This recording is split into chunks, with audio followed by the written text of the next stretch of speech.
রমাজান মাসের প্রথম জুমায় উপস্থিত হয়েছি সিয়ামরত অবস্থায়। রমাজান মাসের সাথে সংশ্লিষ্ট গুরুত্বপূর্ণ কিছু কাজ, গুরুত্বপূর্ণ কিছু কর্ম নিয়েই আমরা আজকে আলোচনা করার চেষ্টা করব ইনশাআল্লাহ। রমাজান মাস সংশ্লিষ্ট অনেকগুলো কাজ আছে। রমাজান মাসে সিয়াম আছে, রাতের তারাবির সালাত আছে, ইফতারি আছে, সাহারি আছে। রমাজান মাসে লাইলাতুল কদর আছে, রমাজান মাসে ইতিকাফ আছে, রমাজান মাসে যাকাত বের করার একটি চিন্তা চেতনা এবং প্রবণতা আছে, যেহেতু রমাজান মাসে রাসূল সাল্লাল্লাহু আলাইহি ওয়াসাল্লাম বেশি বেশি দান করতেন। রমাজান মাসে কোরআন অবতীর্ণ হয়েছে, অনেক কিছু। রমাজান মাসে জান্নাতের দরজাগুলো খুলে দেওয়া হয়, রমাজান মাসে জাহান্নামের দরজাগুলো বন্ধ করে দেওয়া হয়, রমাজান মাসে শয়তানকে শৃঙ্খলাবদ্ধ করা হয়। তো রমাজান কেন্দ্রিক অসংখ্য আমল, অসংখ্য কাজ আছে এবং সেগুলোর প্রত্যেকটার পিছনে অনেক ফজিলত আছে। তো রমাজান আমাদের জন্য একটি গনিমত, রমাজান আমাদের জন্য অফার, রমাজান আমাদের জন্য সুযোগ আল্লাহ সুবহানাহু ওয়া তাআলার পক্ষ থেকে। রাসূল সাল্লাল্লাহু আলাইহি ওয়াসাল্লাম বলেন, মান সামা রমাদানা ঈমানান ওয়া ইহতিসাবান, যে ব্যক্তি রমাজান মাসে সিয়াম পালন করলো ঈমানের সাথে নেকির আশায়, তার পূর্বের সকল গুনাহ ক্ষমা হয়ে যাবে। যে ব্যক্তি রমাজান মাসের রাতের সালাত তথা তারাবি বা তাহাজ্জুদের সালাত আদায় করলো, একদিনও মিস দিল না, ঈমানের সাথে নেকির আশায়, তার পূর্বের সকল গুনাহ ক্ষমা হয়ে যাবে। যে ব্যক্তি রমাজান মাসে লাইলাতুল কদর পেল এবং লাইলাতুল কদরে ইবাদত করলো, তার অতীতের সকল গুনাহ ক্ষমা হয়ে যাবে শুধু এক রাতের ইবাদতের কারণে। তাহলে কি পরিমাণ ফজিলত, কি পরিমাণ সুযোগ এবং অফার এই রমাজান মাসে আছে, তা আমরা খুব ভালোভাবেই, চমৎকারভাবে বুঝতে পারছি। তবে রাসূল সাল্লাল্লাহু আলাইহি ওয়াসাল্লাম যে দুটি শর্ত দিয়েছেন, ঈমানের সাথে নেকির আশায়। ঈমানের সাথে এর অর্থ হচ্ছে গুনাহ মুক্ত অবস্থায়, পূর্ণাঙ্গ ঈমানের সাথে। সিয়াম পালন করছি, শুধু পেটের সিয়াম, কিন্তু চোখের সিয়াম নাই, হাত পায়ের সিয়াম নাই, মুখের সিয়াম নাই, তাহলে এই সিয়ামের কোনো দাম নাই। অর্থাৎ যেহেতু রাজনৈতিক পট পরিবর্তন ঘটেছে বাংলাদেশে, সেহেতু সারাদিন রাজনীতির আলাপ নিয়ে ব্যস্ত, গীবত, পরনিন্দা, অপবাদ, ফেসবুক, তাহলে এই রমাজান মাস খুব ব্যর্থ একটি রমাজান মাস হতে যাচ্ছে তাদের জন্য, যারা নিজের মুখ জবানকে কন্ট্রোল করতে পারছে না, এবং তাদের জন্য খুব ব্যর্থ একটি রমাজান মাস হতে, যারা নিজেদের হাত, চোখ, কান এগুলোকে কন্ট্রোল করতে পারছে না। তো রমাজান মাসে আমাদের শক্ত সিদ্ধান্ত নিতে হবে যে আমরা গুনাহ মুক্ত এই 30 দিন পার করব। তবেই এই 30 দিন গুনাহ মুক্ত অবস্থায়, সিয়াম অবস্থায় পার করলেই আমাদের অতীতের সকল গুনাহ, 1 মাসের, 1 বছরের নয়, 2 বছরের নয়, 1 বছর আগের, 1 বছর পরের নয়, জন্মের পর থেকে এই রমাজান পর্যন্ত যত গুনাহ হয়েছে সব ক্ষমা হয়ে যাবে। কিন্তু ওইটার জন্য আমাকে শর্ত পূরণ করতে হবে। সেই শর্ত পূরণ হচ্ছে ঈমান অবস্থায় নেকির আশায়। নেকির আশায় মানে আল্লাহর সন্তুষ্টির জন্য, লোক দেখানোর জন্য না। আর ঈমানের সাথে মানে গুনাহ মুক্ত। এই জন্য সর্বোচ্চ চেষ্টা করতে হবে রমাজান মাসে, যেহেতু আমরা সিয়াম রাখছি, সেহেতু সিয়ামটাকে কার্যকরী করি। কেন কষ্ট করে না খেয়ে থাকাটাকে নষ্ট করব? কেন সিয়াম না খেয়ে থেকে সিয়ামটাকে নষ্ট করবো না? রাসূল সাল্লাল্লাহু আলাইহি ওয়াসাল্লাম বলেন, মান লাম ইয়াদা কাওলা যুরি ওয়াল আমাল বিহি ফালাইসা লিল্লাহি হাজাতুন আন ইয়াদা তাআমাহু ওয়া শারাবাহু। যে ব্যক্তি মিথ্যা কথা, মিথ্যা কাজ পরিহার করলো না, তার না খেয়ে থাকা বেকার। তাহলে আমরা শুধু কষ্ট করে না খেয়ে থাকলাম, ওই ফজিলতটা কিন্তু অর্জন করতে পারলাম না। তাহলে যেহেতু কষ্ট করছি, সেহেতু আর 2টা অতিরিক্ত কষ্ট করতে তো আর সমস্যা নেই। এই আর 2টা অতিরিক্ত কষ্ট করার আমাদের শক্ত পণ নিতে হবে যে আমরা রমজান মাসে কোনো গুনাহ করব না ইনশাআল্লাহ।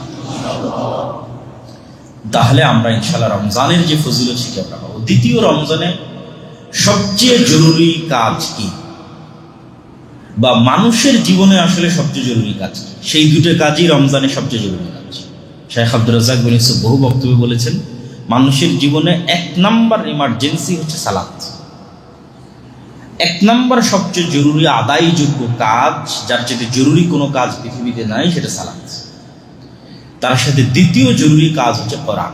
এই জন্য উনি ওনার বহু বক্তব্যে বলেছে যে দিনে কিছু যদি না পারেন সূরা নাস ফালাক ইখলাস হলেও পড়তে হবে, কোরআনের সাথে থাকতে হবে। তা এই রমাজান মাসেও আমাদের সবচেয়ে জরুরি দুটো করণীয়, 1 নাম্বার 5 ওয়াক্ত ফরজ সালাত, যদি পারা যায় জামাতের সাথে সর্বোচ্চ চেষ্টা করা। অন্তত এই রমাজান মাসে যদি আমরা কিছু না করতে পারি, যে রমাজান মাসে আমি কি করতে চাই কিছুই করতে পারলাম না, অন্তত এই দুটো কাজ যেন আমাদের মিস না হয়। 1, আমরা সালাত মিস দিব না, চেষ্টা করব 5 ওয়াক্ত সালাত জামাতের সাথে আদায় করার। 2, কোরআন। কেননা এই রমাজানের যত বরকত, যত ফজিলত সব কোরআনের কারণে। শাহরু রমাদান আল্লাযী উনজিলা ফীহিল কুরআন, এই মাস সেই মাস যে মাসে কোরআন অবতীর্ণ হয়েছে। ইন্না আনজালনাহু ফী লাইলাতিল কদর, আর আমরা কোরআনকে অবতীর্ণ করেছি লাইলাতুল কদর। তাহলে লাইলাতুল কদরের শ্রেষ্ঠত্ব কোরআনের কারণে, রমজানের শ্রেষ্ঠত্ব কোরআনের কারণে, মুহাম্মদ সাল্লাল্লাহু আলাইহি ওয়াসাল্লামের শ্রেষ্ঠত্ব কোরআনের কারণে, উম্মতে মুহাম্মাদির শ্রেষ্ঠত্ব কোরআনের কারণে। নূহ আলাইহিস সালাতু ওয়াস সালামের কওমের একজন মুমিন যদি 1000 বছর জীবন পেয়ে থাকে, আর উম্মতে মুহাম্মাদির একজন মুমিন যদি 60 বছর জীবন পেয়ে থাকে, তাহলে গ্যাপ প্রায় 940 বছর।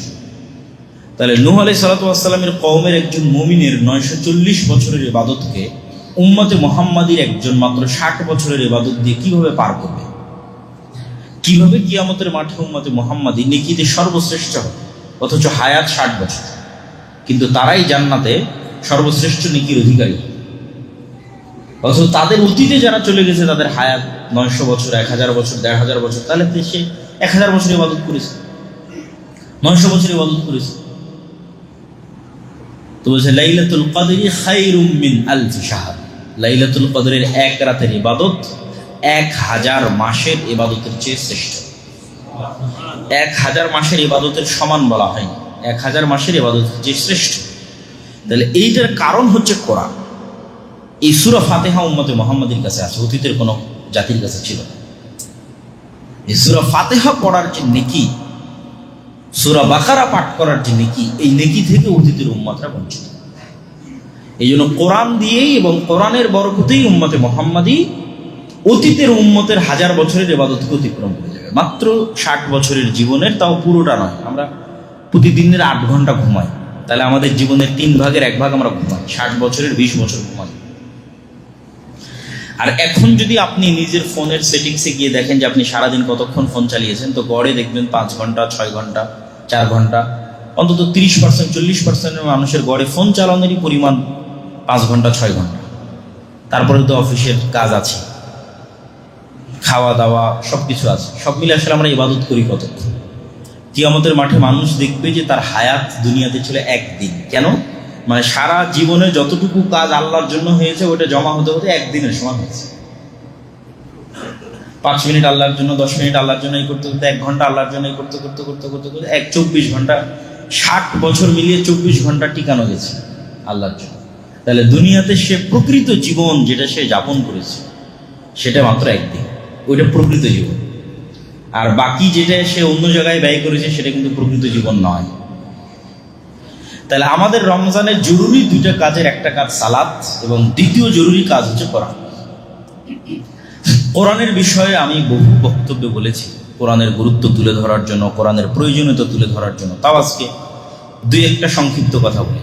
আল্লাহ রাসূল সাল্লাল্লাহু আলাইহি ওয়াসাল্লাম বলছেন, প্রত্যেক মানুষের কিছু ক্লোজ সার্কেল থাকে। যেমন আমরা গত সরকার বলি, এই সরকার বলি, সব সরকারেরই দেখা যাচ্ছে যে প্রধানমন্ত্রী হয় তার নিজস্ব একটা ক্লোজ সার্কেল থাকে। তো মানুষ হয়তো চিন্তা করে যে আমি যদি সেই ক্লোজ সার্কেলের অন্তর্ভুক্ত হতে পারতাম, বড় ব্যবসায়ী, বড় পদের কেউ।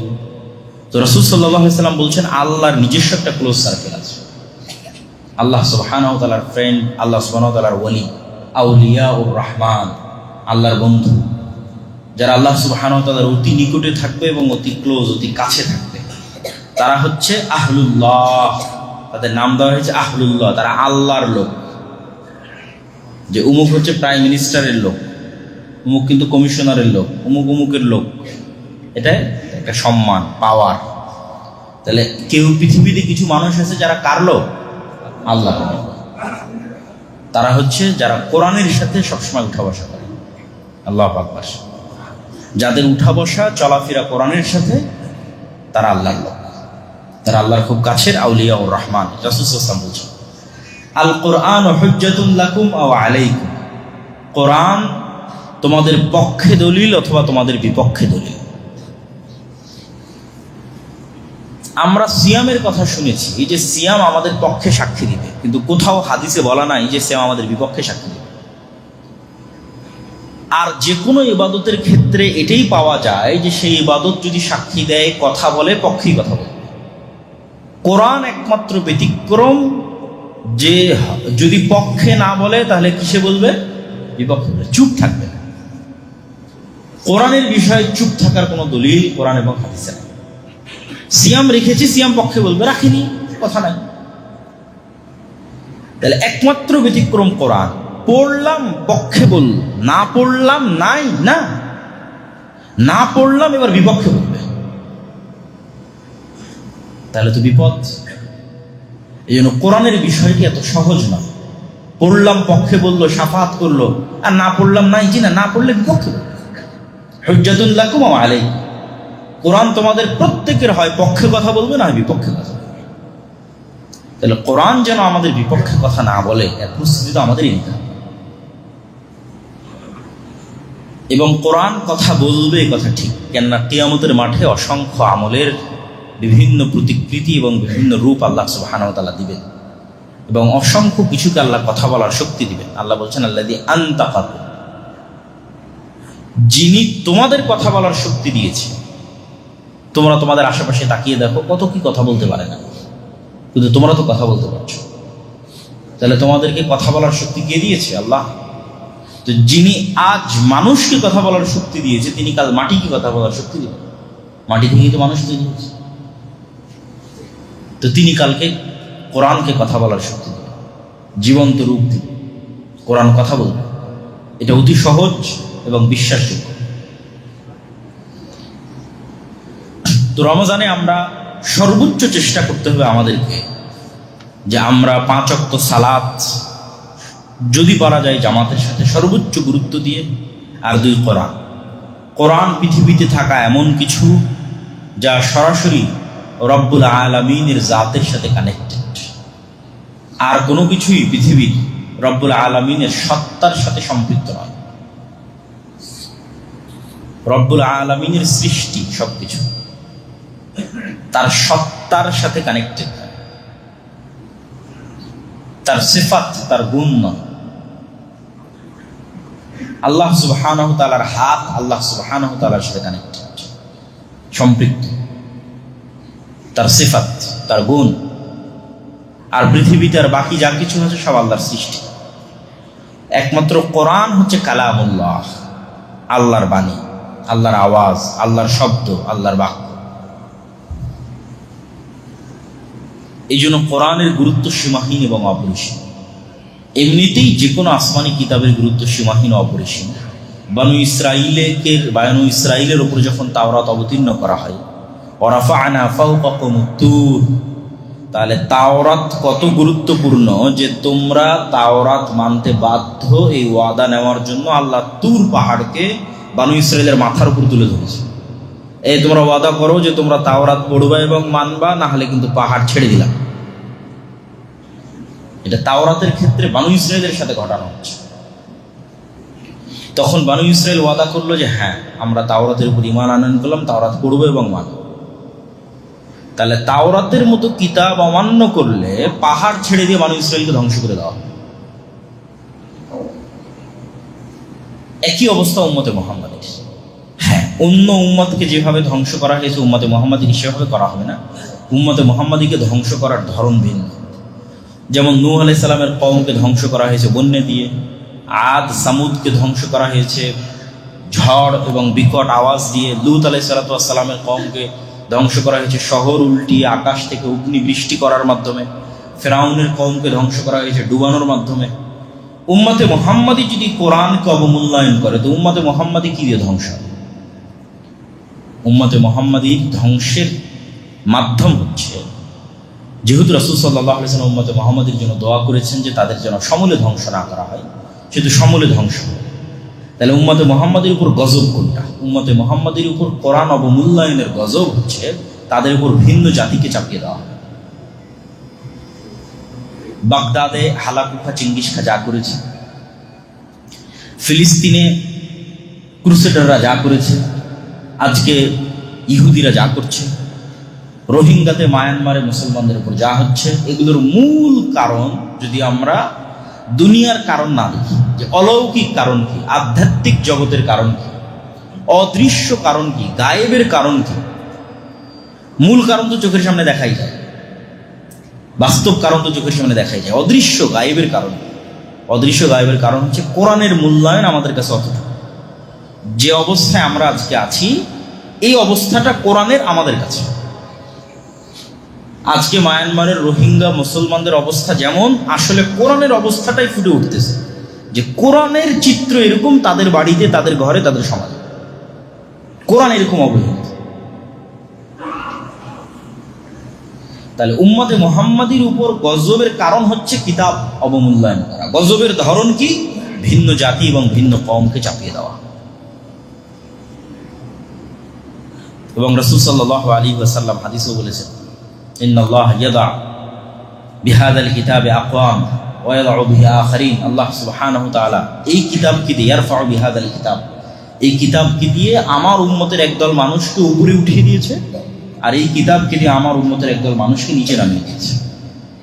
তাহলে এই কিতাবকে দিয়ে যাদের উপরে উঠিয়ে দিয়েছে, তারা এই কিতাবকে মূল্যায়ন করত। আমর ইবনুল আস, খালিদ ইবনুল ওয়ালিদ, তারা যখন যুদ্ধের মাঠে যেত, ওমর ইবনুল খাত্তাব, আলী ইবনে আবি তালেব, তাদের যে দাপট বিশ্বে ছিল, এটা মূলত কোরআনের মূল্যায়ন তাদের বাড়িতে, তাদের ঘরে, তাদের অন্তরের বহিঃপ্রকাশ ছিল জাতির উপরে, পৃথিবীর অন্য জাতির উপরে। এই জন্য কোরআন খুবই গুরুত্বপূর্ণ, আর আমাদের এই প্রিয় মাতৃভূমি বাংলাদেশের জন্য তো আরো গুরুত্বপূর্ণ। কেননা পৃথিবীর অন্য আর কোনো মুসলিম দেশ এরকম ভয়ঙ্কর সিচুয়েশনের উপরে নাই যে ভয়ঙ্কর সিচুয়েশনের উপর বাংলাদেশ আছে। সেটি হচ্ছে পৃথিবীর অন্য যে কোনো মুসলিম দেশের মুসলিম নাগরিকদের পালিয়ে বাঁচার জায়গা আছে। ফিলিস্তিনের নাগরিকরা সব পালিয়ে মিশরে চলে গেছে, মিশরে আশ্রয় নিয়েছে গাজার মানুষেরা। তারপরে মিশর থেকে আরো বিভিন্ন দেশে গেছে। মায়ানমারের রোহিঙ্গারা আপনাদের বাংলাদেশে আশ্রয় নিয়েছে। আফগানিস্তানে যখন হামলা হচ্ছিল, তখন আফগানিস্তানের নাগরিকরা পাকিস্তানে আশ্রয় নিয়েছে। কিন্তু বাংলাদেশ পৃথিবীর একমাত্র মুসলিম দেশ যাদের আশেপাশে কোনো মুসলিম দেশ নাই, ফলত তাদের বাঁচার কোনো জায়গা নেই। এখানে যদি আল্লাহ সুবহানাহু ওয়া তাআলা কোনোদিন কোনো ভিন্ন জাতিকে চাপিয়ে দেন, তাহলে পৃথিবীর সবচেয়ে বড় ম্যাসাকার, সবচেয়ে বড় গণহত্যা এবং সবচেয়ে বড় ভয়ঙ্কর পরিবেশ তৈরি হবে। এই জন্য বাংলাদেশের মানুষের বাঁচার কোনো রাস্তা নাই পবিত্র কোরআন অধ্যয়ন করা ছাড়া, এবং পবিত্র কোরআনের উপর আমল করা ছাড়া, এবং পবিত্র কোরআন মানা ছাড়া। যেহেতু আমরা জাতি হিসেবে অবস্থা, আর আমাদের উপর গজব আসবে কি হবে? ভিন্ন জাতিকে চাপিয়ে দেওয়ার মাধ্যমে গজব আসবে। এটা উম্মতে মুহাম্মাদের উপর গজবের ধরন।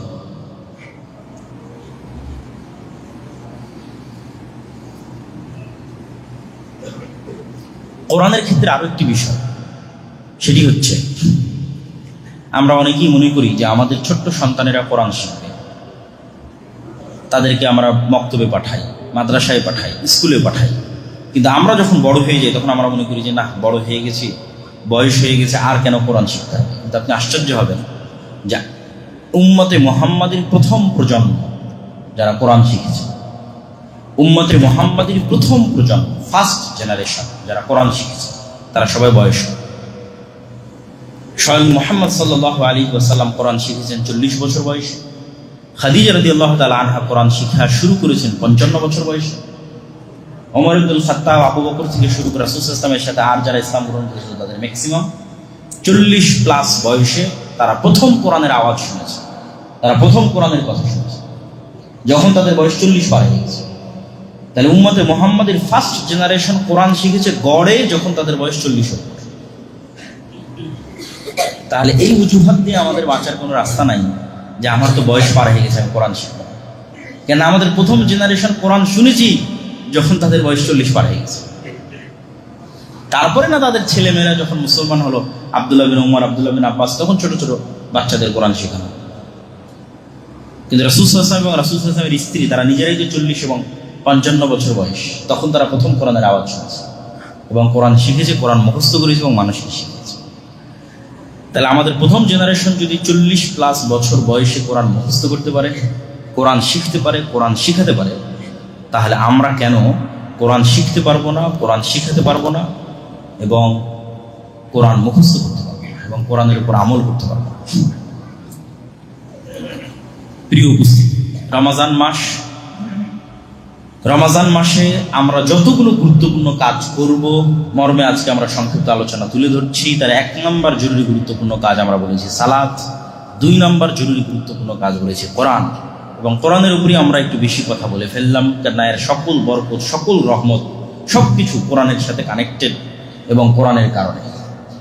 এবং কোরআন এত গুরুত্বপূর্ণ দেখেই শয়তান আর কোনো কিছুতে এত কষ্ট পায় না, ত্যক্ত বিরক্ত হয় না। মানুষ যখন কোরআনের কাছে যায় তখন সে যে পরিমাণ ত্যক্ত বিরক্ত এবং ক্ষিপ্ত হয়। এই জন্য অন্য সকল কাজ শুরু করা হয়েছে বিসমিল্লাহ দিয়ে, আর কোরআন শুরু করা হয়েছে আউযুবিল্লাহ দিয়ে। যখন তোমরা কোরআন পড়বে ফাস্তাইজ মিনাশ শাইতানির রাজিম, কোরআনের শুরুতে আগে বলবে আউযু বিল্লাহি মিনাশ শাইতানির রাজিম, আল্লাহ শয়তান থেকে পরিত্রাণ চাও। কেন শয়তান তোমাকে কোরআন পড়তে দিবে না? ঘন্টার পর ঘন্টা মোবাইল চালাতে তুমি বিরক্ত হবে না, কিন্তু কোরআন পড়া শিখবা এই নিয়ত করতে এবং 5 মিনিট এটার উপর অটল থাকতে বিরক্ত হয়ে যাবে। এটা তো শয়তান। এই জন্য অন্য সব কাজ আমরা শুরু করছি বিসমিল্লাহ দিয়ে, কিন্তু কোরআন শুরু করছি আউযুবিল্লাহ দিয়ে। এটা ফরজ, আউযুবিল্লাহ দিয়ে কোরআন শুরু। কেন আমাদেরকে কোরআন পড়তে দিবে না এই মর্মে সবচেয়ে বড় শক্তি হচ্ছে শয়তান। না, কোরআন আমাদেরকে হেদায়েতের রাস্তায় নিয়ে যাবে, আল্লাহ সুবহানাহু ওয়া তাআলার সাথে নিয়ে যাবে। রমজান মাসে জরুরি আর যে কাজগুলো, আমরা রমজানের একটি সংক্ষিপ্ত রুটিন আপনাদের সামনে তুলে ধরতে চাই, যেটির মধ্যে অন্য জরুরি কাজও আসবে, উঠবে, সাহারিতে রান্না করবে, রান্না করে খাবে, যেটা আমাদের আগে গ্রামে দেখা যেত। এখন অনেকটাই দেখা যাচ্ছে যে সাহারি আমরা অনেকেই করতেই ইচ্ছুক না, উঠতে ইচ্ছুক না, উঠে রান্না করতে ইচ্ছুক। সাহারিতে উঠার অভ্যাস করতে হবে, সাহারিকে কালচার বানাতে হবে এবং সাহারিতে খেতে হবে রাসূল সাল্লাল্লাহু আলাইহি ওয়াসাল্লামের সুন্নাহ। পরের কথা হচ্ছে সাহারির পরে, ফজরের সালাতের পরে ঘুমানোর যে বদ অভ্যাস আমরা সবাই রপ্ত করে ফেলেছি। এই বদ অভ্যাস থাকলে রমজান মাসকে ভালোভাবে কাজে লাগানো যাবে, খুব উপকারীভাবে আপনি কাজে লাগাতে পারবেন না, কেননা সব বরকত সকালে থাকে। একদিন সকালকে কাজে লাগিয়ে দেখেন কি পরিমাণ সময়কে আপনি কাজে লাগাতে পারছেন, কত কাজ আপনি সারাদিনে করতে পারছেন, কত কি আপনি শিখতে পারছেন। একদিন করে দেখেন। আপনি সকালে ঘুমাবেন না, তা সূর্য ওঠার পরপরই ঘুমিয়ে যাবে। সূর্য খুব দ্রুতই উঠে, ফজরের সালাতের পর হয়তো সর্বোচ্চ 1 ঘন্টা পরে সূর্য উঠে যায়। 40-45 1 ঘন্টা 100 1 ঘন্টার মধ্যে সূর্য উঠে যায়। সূর্য উঠা পর্যন্ত অপেক্ষা করার পর আপনি রেস্ট নিতে পারেন।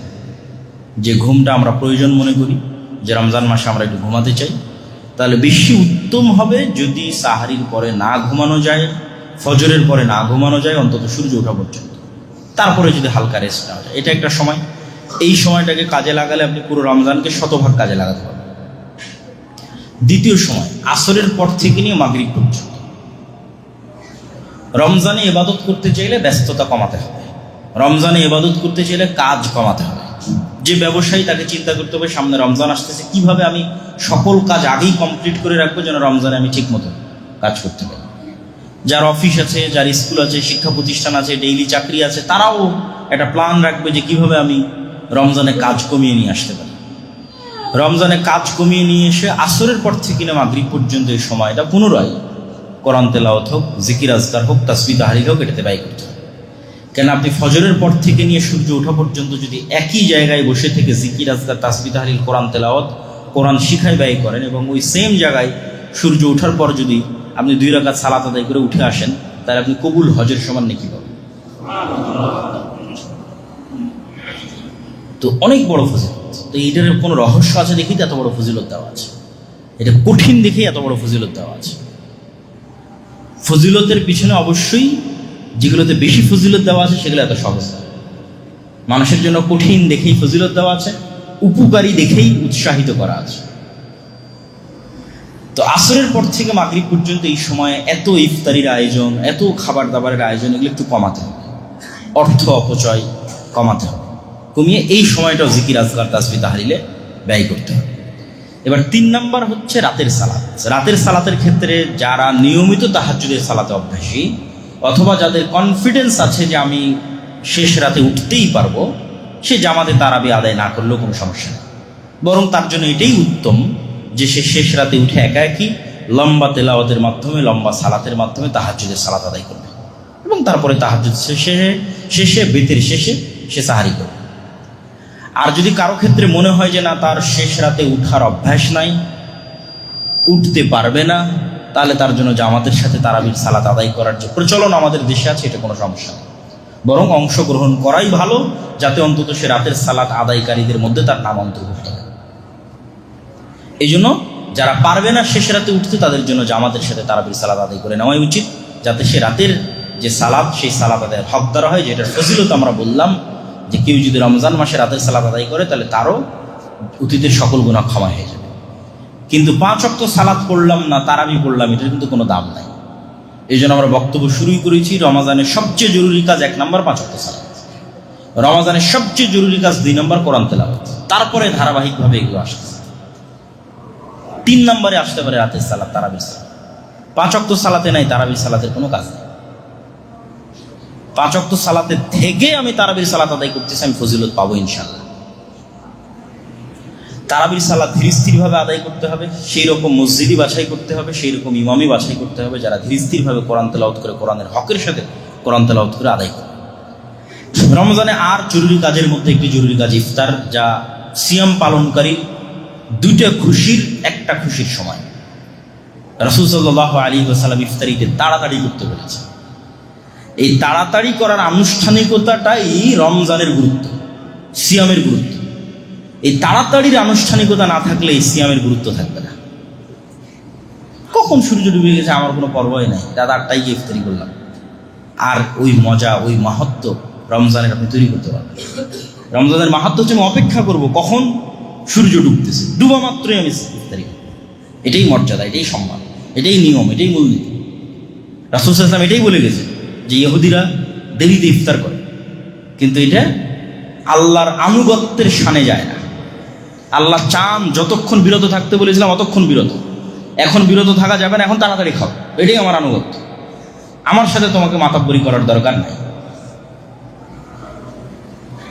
তাহলে আমি এখন ভাঙতে বলেছি মানে তুমি সাথে সাথে ভাঙতেছো, মানে তুমি আমার সত্যিকার অনুগত বান্দা। আর তুমি দেরি করতেছো মানে তুমি অনেক বড় তাকওয়ালা পরহেজগারিতা আমাকে দেখাচ্ছ, এটা আমার দরকার নেই। আমার কথার সাথে সাথে অনুসরণই হচ্ছে আল্লাহর আনুগত্য। এই জন্য ইফতারিতে দেরি করা যাবে, কোনো সতর্কতামূলক দেরি বলে কিছু নেই। 2-3 মিনিট 3-4 মিনিট আগে করবো এরকম না। সূর্য ডোবার যে নির্ধারিত সময় এখনকার প্রযুক্তির মাধ্যমে খুব ভালোভাবে আমরা জানতে পারি, সেইটির সাথে সাথে আমাদের ইফতার করা সুন্নাহ। রমজান মাসে আর যে সমস্ত জরুরি কাজে আমরা যুক্ত হয়ে থাকি অথবা হতে চাই অথবা হতে পারি, তার একটি হচ্ছে ইতিকাফ, তার একটি হচ্ছে লাইলাতুল কদর, তার একটি হচ্ছে যাকাত। যদিও এগুলো প্রত্যেকটার উপরেই আলাদা আলাদা আলোচনা করা যাবে, সংক্ষিপ্ত করে আমি বলে নিচ্ছি। লাইলাতুল কদর এবং ইতিকাফ এই দুটো রমজানের শেষ 10 দিনের সাথে সম্পৃক্ত। আমরা অনেকেই মনে করি যে আমরা ইতিকাফে বসলাম, বসে বই পুস্তক পড়ব, বক্তব্য শুনব, এটা করা ঠিক নয়। রমজানে কালামুন নাসের সাথে কোনো সম্পর্ক নাই, রমজানে মানুষের কথার সাথে কোনো সম্পর্ক নেই, মানুষের লেখা বইয়ের সাথে কোনো সম্পর্ক নেই। রমজানে লাইলাতুল কদর হোক, রমজানে ইতিকাফ হোক, শুধু কালামুল্লাহ, আল্লাহর কালামের সাথে সম্পর্ক। আল্লাহর কালাম বুঝার চেষ্টা করা, আল্লাহর কালাম পড়ার চেষ্টা করা। বাকি 11 মাস বড় বড় আলেম ওলামার বক্তব্য শোনারও সময় আছে, বড় বড় আলেম ওলামার বই পড়ারও সময় আছে, কিন্তু রমজান শুধু আল্লাহর কালাম, শুধু আল্লাহর বাণী। এই জন্য ইতিকাফে বসলেও বড় ইবাদত কোরআন তেলাওয়াত। লাইলাতুল কদরের রাত জেগে সালাত আদায়ের পরে সবচেয়ে বড় ইবাদত কোরআন তেলাওয়াত এবং কোরআন বুঝার চেষ্টা করা। আফালা ইয়াতাদাব্বারুনাল কোরআন আম আলা কুলুবিহিম আকফালুহা, তারা কি কোরআন বুঝার চেষ্টা করে না, না তাদের অন্তরকে তালাবদ্ধ করা হয়েছে? খাতামাল্লাহু আলা কুলুবিহিম, না তাদের অন্তরে মোহর মারা হয়েছে? কোরআন বুঝার চেষ্টা করতে। রমজানের জরুরি কাজগুলোর মধ্যে লাইলাতুল কদরে পরিবার সহ রাত্রি জাগরণ করা, ইতিকাফে বসা, এবং হিসাব করে পুঙ্খানুপুঙ্খরূপে জাকাত বের করা। জাকাতের গুরুত্ব, জাকাতের তাৎপর্য এবং জাকাতের হিসাবের উপর আমরা আরেকদিন বিস্তারিত আলোচনা করব। তবে সংক্ষিপ্ত এতটুকু যে সবগুলোর পিছনে মূল উদ্দেশ্য তাজকিয়াতুন নাফস, অন্তরকে পরিশুদ্ধ করা। আল্লাহ কোরআনে বলছেন যে কুতিবা আলাইকুমুস সিয়াম, তোমাদের উপর সিয়ামকে ফরজ করা হয়েছে। কেন? লাআল্লাকুম তাত্তাকুন, যেন তোমরা পরহেজগার হতে পারো, তোমাদের অন্তর যেন আল্লাহ ভীরু হওয়ার প্রশিক্ষণ পায়। তো অন্তরের তাজকিয়ার জন্য যেমন অন্তরের উপর কাজ চাপানো জরুরি, সেরকম অন্তরের অন্য আর ব্যাধি আছে, এগুলো থেকে তাকে মুক্ত করা জরুরি। অন্য রোগ আছে, অহংকার আছে, লোভ আছে, লালসা আছে, কৃপণতা আছে, এগুলো অন্তরের রোগ, অন্তরের অসুখ। এই জন্য যখনই আল্লাহ সুবহানাহু ওয়া তাআলা সালাতের কথা বলেছে তখনই যাকাতের কথা বলেছে, যখন এমনি আল্লাহর ইবাদতের কথা বলেছে তখনই দানের কথা বলেছে। কারণ এটার মাধ্যমে অন্তরের রোগ মুক্ত হয়, অন্তর কৃপণতা মুক্ত হয়, অন্তর লোভ মুক্ত হয়, অন্তর লালসা মুক্ত হয়। এবং বাধ্যতামূলক একটা তৈরি করে দেওয়া হয়েছে, তোমাকে যাকাত দিতে হবে, ফিতরা দিতে হবে, অবশ্যই বাধ্যতামূলক। এর বেশি তো আরো দান করতেই হবে। তাহলে আমাদের অন্তরের কৃপণতা এবং লোভ লালসা থেকে বাঁচতে আমাদের যাকাত দিতে হবে, যাকাতের হিসাব করতে হবে। এবং এই রমজান মাসে পুঙ্খানুপুঙ্খরূপে যাকাতের হিসাব করে যাকাত বের করার চেষ্টা করতে হবে। রাসূল সাল্লাল্লাহু আলাইহি ওয়াসাল্লাম রমজান মাসে এমন বেশি দান করতেন, পূর্ব দিক থেকে প্রবাহিত বাতাসের চেয়েও বেশি দান করতেন। তথা কিছু ধরে রাখতেন না, দিতেই থাকতেন। মানুষ যত দিবে আল্লাহ মানুষকে তত দিবে, এটি মূলনীতি। মানুষ যত দয়া করবে আল্লাহ তত দয়া করবে। মানুষ যত আরেক মানুষকে ক্ষমা করবে আল্লাহ ওই মানুষকে তত ক্ষমা করবে। মানুষ আরেক মানুষকে যত খাওয়াবে আল্লাহ ওই মানুষকে তত খাওয়ার ব্যবস্থা করে দিবে। মানুষ আরেক মানুষের যত রিজিকের ব্যবস্থা করে দিবে আল্লাহ এই মানুষের তত রিজিকের ব্যবস্থা করে দিবে। আপনার দান আর যাকাতের টাকা তো আল্লাহ নিয়ে চলে যাবে না, আপনার দান আর যাকাতের টাকা দিয়ে আরেক মানুষের খাবারের ব্যবস্থা হবে। এটাই মহত্ব ইসলাম। এই জন্য ইফতারির ক্ষেত্রে কি বলা হয়েছে, যে কেউ যদি আরেকজন সিয়াম পালনকারীকে ইফতার করে তাহলে ওরও সিয়ামের নেকি সে পাবে। তাহলে আরেকজনের সিয়ামের নেকি আমি পেলাম কি শুধু খাওয়ানো দিয়ে? তাহলে খাওয়ানো একটা ইবাদত না হলে কিভাবে শুধু খাওয়ানো দিয়ে আরেকজনের সিয়ামের নেকি পাওয়া? রাসূল সাল্লাল্লাহু আলাইহি সাল্লামকে জিজ্ঞেস করা হলো আইয়ুল ইসলামে আফজাল, ইসলামের সর্বশ্রেষ্ঠ ইবাদত কোনটা বলে? তা আল্লাহ নবী বললেন ইসলামের সর্বশ্রেষ্ঠ ইবাদত দুইটা, পরিচিত অপরিচিত সবাইকে সালাম দিবা আর মানুষকে শুধু খাওয়াবা। খাওয়ানো ইবাদত। তাহলে একজন সিয়াম পালনকারীকে শুধু খাওয়ানোর মাধ্যমে আমি তার সিয়ামের নেকি পেয়ে যাচ্ছি। এই জন্য দেখবেন মক্কা মদিনায় গেলে এই কালচারটা তারা ধরে রেখেছে, ইফতার করানো। আলহামদুলিল্লাহ আমরাও উদ্যোগ নিয়েছি যে আমাদের দাওয়া সেন্টারে ইফতারির ব্যবস্থা থাকবে এবং আমাদের দাওয়া সেন্টার থেকে আশেপাশের ফুটপাতে থাকুক, অসহায় রিক্সা চালক থাকুক বা যারাই থাকুক, তাদের মধ্যে আমরা প্রতিদিন আমাদের সামর্থ্য অনুযায়ী যত প্যাকেট সম্ভব আমরা ইফতার বিতরণ করার চেষ্টা করব। আপনারা নিজেরাও যদি মনে করেন তাহলে এখানেও ইফতারিতে আসতে পারেন, এবং আপনারা যদি মনে করেন এখানে যে ইফতারি প্রজেক্ট আছে সেটিতে অংশগ্রহণ করবেন তাহলে সেটিতে অংশগ্রহণ করতে পারেন।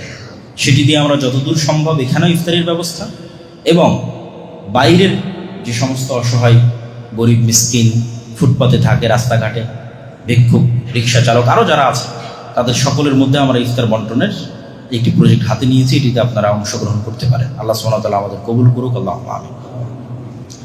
রমজানের সাথে সংশ্লিষ্ট তিনটা জরুরি মাসালা, কাফফারা, ফিদিয়া, কাজা। রমজানের মাসালাগুলোর মধ্যে এই তিনটা মাসালা একটা আরেকটার সাথে কিন্তু মিল নাই। একটার নাম কাফফারা, একটার নাম ফিদিয়া, একটার নাম কাজা। কখন কাজা, কখন কাফফারা, কখন ফিদিয়া? আল্লাহ সুবহানাহু ওয়া তাআলা সকল ইবাদতে অপশন রেখেছেন, এক্সকিউজ, অপশন, সুযোগ, ছাড়।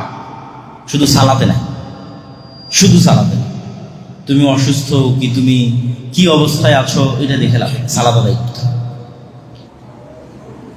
তো সিয়ামের ক্ষেত্রে আল্লাহ সুবহানাহু ওয়া তাআলা অসুস্থ ব্যক্তিকে, সিয়ামের ক্ষেত্রে মুসাফির ব্যক্তিকে তাদের সিয়াম ছাড়ার অনুমতি দেওয়া আছে। বয়োবৃদ্ধ ব্যক্তিকে, যার আর কখনো সুস্থ হওয়ার সুযোগ নাই, গর্ভবতী মাকে, দুগ্ধ দানকারিণী মাকে, এবং হায়েজ ও নিফাস তথা সন্তান প্রসবের পর যে রক্ত প্রবাহিত হয় এবং প্রতি মাসে যে রক্ত প্রবাহিত হয়, এই অবস্থায় যে সমস্ত মা এবং বোনেরা আছে তাদেরকে।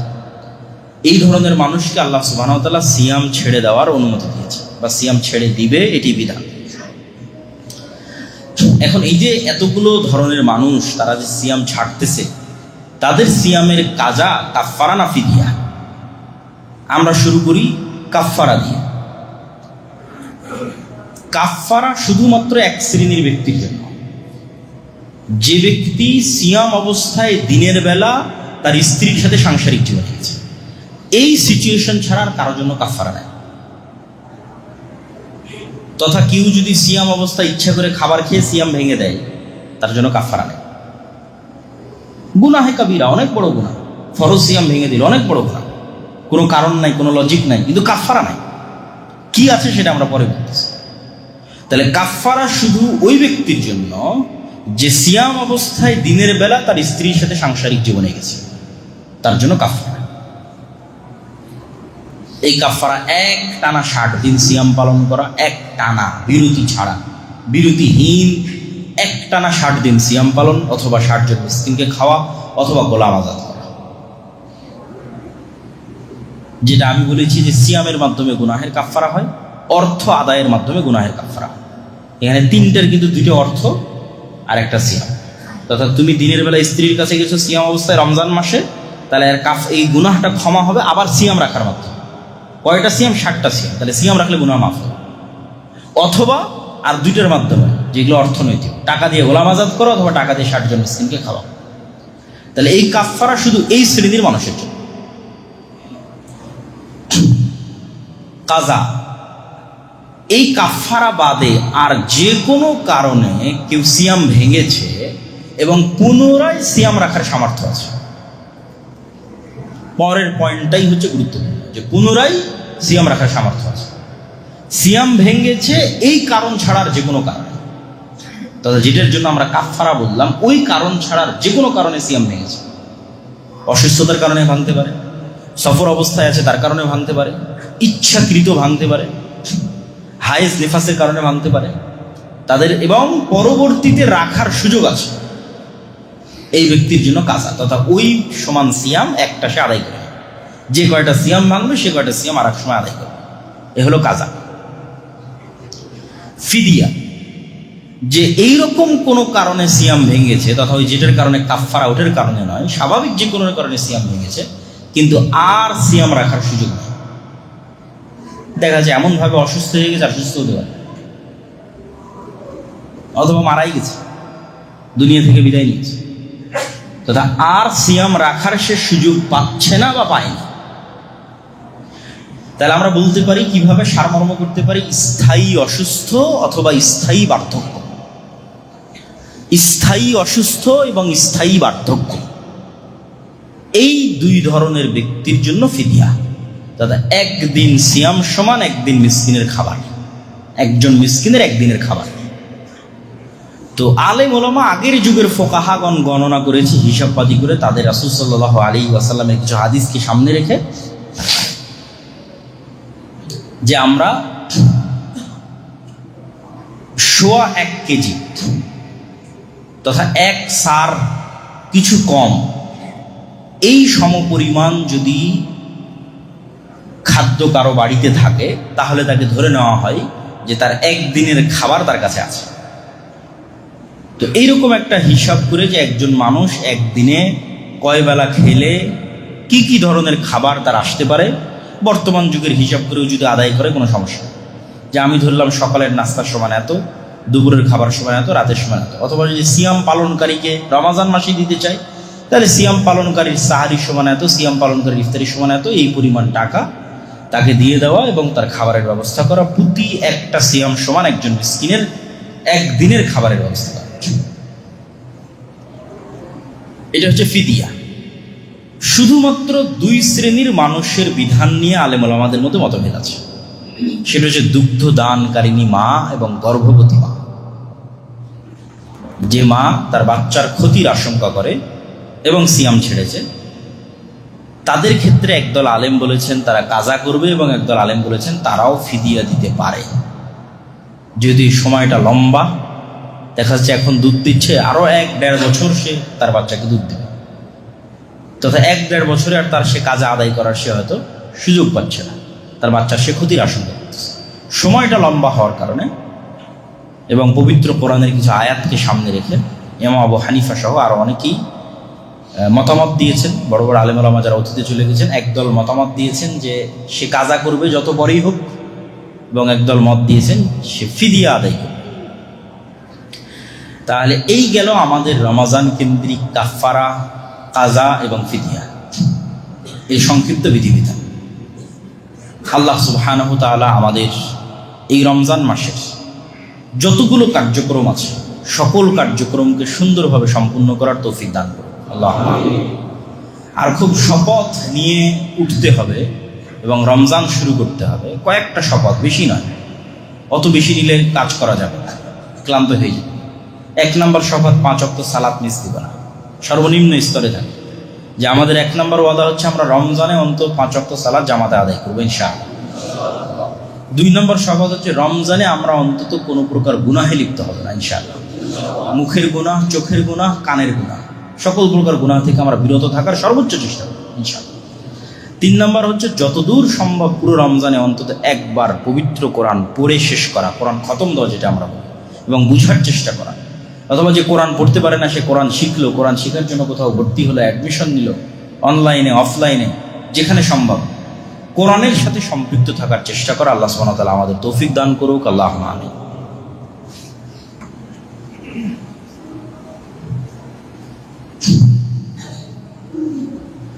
الحمد لله وحده والصلاة والسلام على من لا نبي بعده يا أيها الذين آمنوا صلوا عليه وسلموا تسليما اللهم صل على محمد وعلى آل محمد كما صليت على إبراهيم وعلى آل إبراهيم إنك حميد مجيد اللهم بارك على محمد وعلى آل محمد كما باركت على إبراهيم وعلى آل إبراهيم إنك حميد مجيد ربنا ظلمنا أنفسنا وإن لم تغفر لنا وترحمنا لنكونن من الخاسرين ربنا ظلمنا أنفسنا وإن لم تغفر لنا وترحمنا لنكونن من الخاسرين ربنا ظلمنا أنفسنا وإن لم تغفر